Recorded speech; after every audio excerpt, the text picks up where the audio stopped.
I like to balance out a conversation. We've talked a lot about the problem, and we've done great, going like wildfire. But pounce it out by talking about the solution as well. What is your most important message? I get the feeling that you really think that there's hope, and this is what we all want. Please end up today with talking about your most important message for the world and people watching right now.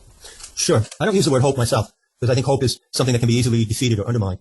I talk about this as an opportunity and a challenge. And every single person who has some idea of what's going on needs to look into themselves and say, okay, am I up for this challenge? It's a great opportunity, but it is quite a difficult challenge. My greatest concern is that those who take on the challenge to defeat the authorities and to overthrow this Soviet technocratic nightmare reach a unity together. No one can do it alone. There has to be a unity of force. And one factor in that unity that I emphasize, which, as far as I know, other so-called spiritual teachers don't, is hate. Hate. The power of hate is a unifying power. Really? You are an advocate for hate? Yes, I am. Yeah, but how can that possibly be put into good use, being something that can be applied to anything that could grow and be a good thing? Well, do you feel hate for people who recklessly destroyed other people's lives? But isn't that buying into the whole game? Isn't that feeding that whole game? Building the whole game? Hate has a really bad name because it has been said that if you hate someone who is hurting you or wants to kill you or destroy you, you are in some way buying into their negative energy. I totally disagree. Totally. Hate needs to be honored and recognized as much as love. You need hate to protect what you love. You cannot protect what you love with love. No, but how can you build on anything with hate? That is a satanic energy, huh? That is your conception of what hate is, but you are condemning that emotion. How can you condemn a basic human emotion? But isn't that what the archons want?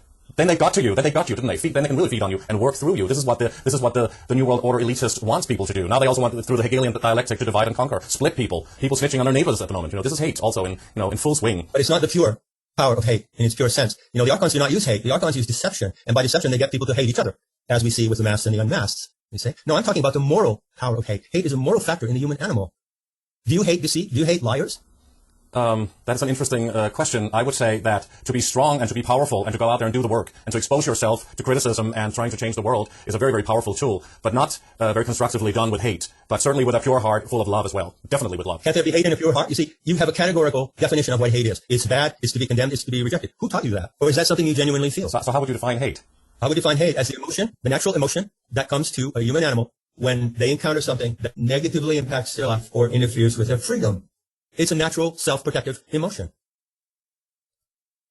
I guess I really dropped a can of worms there. You might want to delete this from the end of the interview. That's fascinating. You are certainly a controversial man, and I'm sure that that a lot of people will find this more than interesting, having watched this and on the material. Is that how it is? Yeah, I've doubled down on a couple of points. One is about the role of hate, and the other is about the deceit of Christ. So I've really gone to the core, and I've spared no punches.